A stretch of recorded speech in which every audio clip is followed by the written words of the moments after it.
பல்லாயிரக்கணக்கான மக்கள் மத்தியில் அதிமுக பொதுச் செயலாளர் புரட்சித் தமிழர் எடப்பாடி கே பழனிசாமி திமுகவின் அவலங்களை நாட்டு மக்களுக்கு எடுத்துரைக்க உள்ளார். கூடுதல் விவரங்களை நமது தலைமைச் செய்தியாளர் ஜெயக்குமார் வழங்க கேட்கலாம். ஜெயக்குமார் வணக்கம். அங்க இருக்கக்கூடிய கள நிலவரங்கள் என்ன, மக்களுடைய நிலைமை என்ன மாதிரி இருக்கு? கூடுதல் விவரங்களை நீங்க பதிவு பண்ணலாம். வணக்கம். மக்களை காப்போம், தமிழகத்தை வைப்போம் புரட்சி தமிழருடைய எழுச்சி பயணத்தில் திருப்பூர் மேற்கு மாவட்டத்தில் உடுமலைப்பேட்டை சட்டமன்ற தொகுதியில் பேருந்து நிலையம் அருகே திறந்திருக்கக்கூடிய பல்லாயிரக்கணக்கான மக்கள் மத்தியிலே அனைத்து இந்திய அண்ணா திராவிட முன்னேற்ற கழகத்துடைய பொதுச் செயலாளர் புரட்சி தமிழர் எடப்பாடி கே பழனிசாமியுடைய வாகனம் கவர்ந்து வந்து கொண்டிருக்கிறது. உடுமலைப்பேட்டை சட்டமன்ற தொகுதி அனைத்து இந்திய அண்ணா திராவிட முன்னேற்ற கழகத்தின் கோட்டை என்பதை இந்த தொகுதியிலே இருக்கக்கூடிய மக்கள் காட்டியிருக்கிறார்கள். அனைத்து இந்திய அண்ணா திராவிட முன்னேற்ற கழக ஆட்சி காலத்திலே மக்களுக்காக பல்வேறு நலத்திட்டங்கள் விபுரத்திலே அதிமுக ஆட்சி காலத்திலே சுமார் 3.25 கோடி ரூபாய் மதிப்பீட்டிலே கூட்டு பேருந்து நிலையம் அமைப்பதற்கான கட்டுமான பணிகள் தொடங்கி தற்போது மக்கள் பயன்பாட்டிற்கு கொண்டு வரப்பட்டு ஏராளமான மக்கள் இதன் மூலமாக பயனடைந்திருக்கிறார்கள். உடுமலைப்பேட்டை ராமசாமி நகரிலே கடந்த 2018-19 நிதியாண்டில் அப்போதைய அதிமுக எம்பி தொகுதி மேம்பாட்டு நூலகத்திற்கு கட்டடம் கட்டி கொடுக்கப்பட்டிருக்கிறது.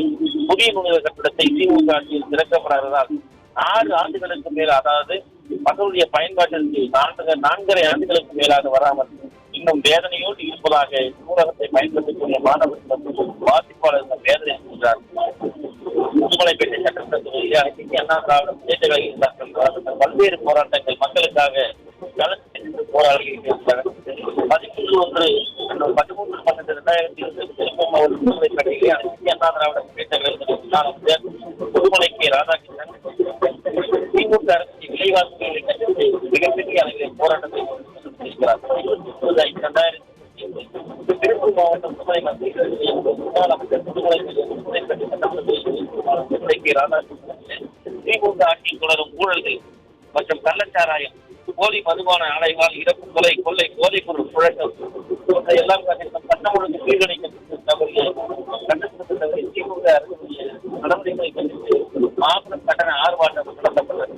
30/23/2024 திருப்பூர் மாவட்டம் மின்கட்டண உயர்வை கண்டித்து முன்னாள் அமைச்சர் உடுமலைக்கு ராதாகிருஷ்ணன் தலைமையில் கட்டண ஆர்ப்பாட்டம் 8/10/2004 திருப்பூர் மாவட்டம் உடுமலை மத்திய பேருந்து சொத்து வரி உயர்வை கண்டித்து மின்கட்டண உயர்வை கண்டித்து முன்னாள் அமைச்சர் உடுமலைக்கு ராதாகிருஷ்ணன் தலைமையில் மனித சக்தி போராட்டம் நடத்தப்பட்டது. உடுமலை சட்டமன்ற இந்திய அண்ணா திராவிட முன்னேற்ற கழகம் சார்பில் பல்வேறு மக்கள் நல பணிகள் தொடங்கப்பட்டது. 9/7/2020 திருப்பூர் மாவட்டத்திலே, அதாவது சட்டப்பட்டி அண்ணா தொழிற்சங்க பேரவை சார்பில் நலிந்த தொழிலாளர்களுக்கு உறுப்பினர் உதவி சரஸ்வதி என்பதற்கு கனகராஜ் என்பவருக்கு தலா 1 லட்சம் ரூபாய் வழங்கி கழகம் 22/2/2020 உடுமலைப்பேட்டை சட்டமன்ற தொகுதி 15 லட்சம் மதிப்பிலான வளர்ச்சிப் பணிகளை சிந்துவாடி ஊராட்சி சிமெண்ட் கான்கிரீட் தளம் உள்ளிட்ட 15 லட்சம் மதிப்பிலான பணிகளை உடுமலைக்கு ராதாகிருஷ்ணன் தொடங்கி வைத்தார். 23/12/2004 முக்குளம் ஊராட்சியில் 7 லட்சம் மதிப்பீட்டில் குடிநீர் மேல்நிலைத்தொட்டி பணிகள் உடுமலை சட்டமன்ற தொகுதிக்கான அந்த சட்டமன்ற உறுப்பினர் உடுமலைக்கு ராதாகிருஷ்ணன் தொடங்கி வைத்திருக்கிறார்.